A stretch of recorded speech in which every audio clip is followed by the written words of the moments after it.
इथं राखेच्या संदर्भात बोललं जातं, ते राख कलेक्ट करणारी गँग, वाळू गँग, भूखंडवाली गँग, सगळे गँगच आहे तिकडं. पण ते गँग आता स्वतःसारख्या सरळ करायच्या त्यांना, त्याच्यामध्ये त्याला इलाज नाही. तुम्ही घाबरू नका, तुम्ही चुकूही नका, पण तुम्ही कोणाच्या दबावाला घाबरू नका. त्या संदर्भात आज पण आता बऱ्याच गोष्टी मी एक्साईजच्या सेक्रेटरीला पण आणलेलं आहे.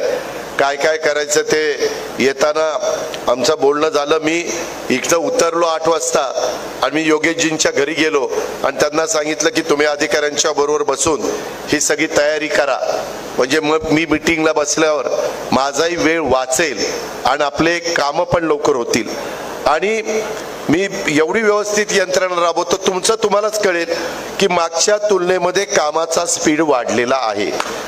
पण रस्ता नुसता मंजूर करून बिल जो काढेल ना, त्याला नाही मातीत घातला तर बोला, मग तो रस्ता दाखवावा लागेल. पहिले फोटो ते जे एक्झिक्युटिव्ह इंजिनियर असेल, डेप्युटी इंजिनियर असेल, तसले लाड अजिबात होणार नाही. जो पैसा आहे तो पैसा सत्कारणी लागला पाहिजे, पैसा हिशोब नीट लागला पाहिजे. मी पण 5 पैसे कोणाचा मिंदा राहणार नाही, पण जो पैसा दिला जाईल, आता उद्या इथंही पैसे जे काही तुझ्या खुर्च्या बिरच्या तुटल्या, कुठं बळीराम तुटला म्हणत होता, तेही चांगल्या पद्धतीने आपण करू. पण ते केल्यानंतर टिकवण्याचं काम तर तुमचं आहे ना. कमी येऊन बघू, तुटली काय खुर्ची, मी करून देईल ना, पण तुमचं तुम्ही स्वच्छ ठेवलं पाहिजे. नाही तर इथून 5 दिवशी कुठंतरी थुंकायचं, काहीतरी गुटखा खायचा, काहीतरी खायचं, आणि ते तसं नाही ना चालणार. तुम्हालाही चांगल्या सवयी लावून घेतल्या पाहिजे. कुठं बाहेर गेलं की काहीतरी मी तर मला शाल घातली ना, त्या ह्याच्या शाली असतात ना आमच्या पंढरपूरला टाकतात तशा जरीच्या, त्याच्यातला कागद तसाच. हार आणला ना, ते पिशवी असते तिथेच मी पहिली ती पिशवी उचलतो. मी आता उचलायला सुरुवात केल्यावरती लाजगाजत, नाही दादा राहू द्या, दादा राहू द्या. मग तुला मी उचलेपर्यंत कळलं नाही का तुझी अक्कल कुठं घाण टाकली होती. नका ना आणू, शाली आणू नका, टोप्या घालू नका, मला त्याच्यामध्ये हार घालू नका. येऊन नुसता नमस्कार करा, तो मला प्रेमाचा वाटेल. पण भला मोठा हार, जेवढा मोठा हार तेवढी भीती वाटते. याला काहीतरी याने कुठं तरी मारली, काय मारली ती बघा तुम्ही. आणि त्याच्यामुळं ते हाराचा बोजा आहे आता आपल्या मानगुटावर. स्मृती चिन्ह काही देऊ नका. कर्मधर्म संयोगाने, आई बापाच्या कृपेने, चुलत्याच्या कृपेने बरंच चांगलं चाललंय आमचं. काही देऊ नका, फक्त प्रेम द्या.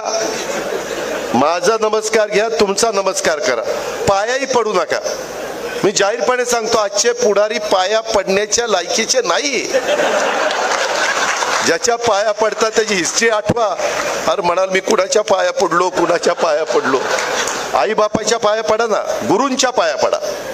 तुम्हाला जो गुरु म्हणून शिकवतो त्याच्या पाया पडा ना. पूर्वी यशवंतराव चव्हाण, वसंतदादा, वसंतराव नाईक मोठी माणसं होती, आबाळा एवढी मोठी माणसं होती. त्यांच्या पुढे नतमस्तक होऊ ना.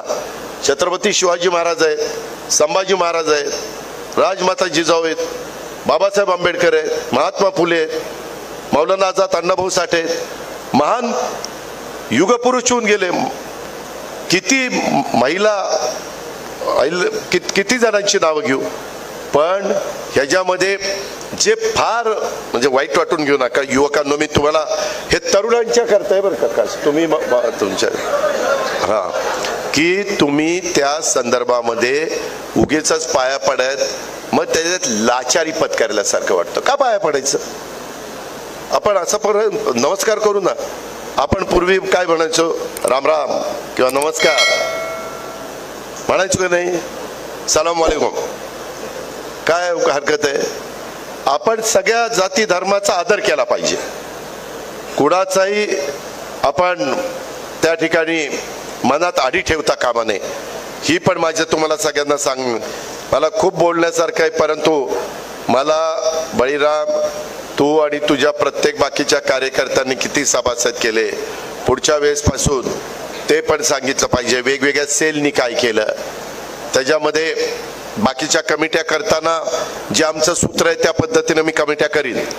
म्हणजे राष्ट्रवादीला किती, भाजपला किती, शिवसेनेला किती, DPCचा पण निधी कुणाला किती, हे एक सूत्र आम्ही ठरवलेलं आहे एक शिस्त लागण्याकरता. त्याच्या बाहेर मी त्या ठिकाणी जाणार नाही. पण ते करत असताना मी ती कामाची यादी पण बघणार.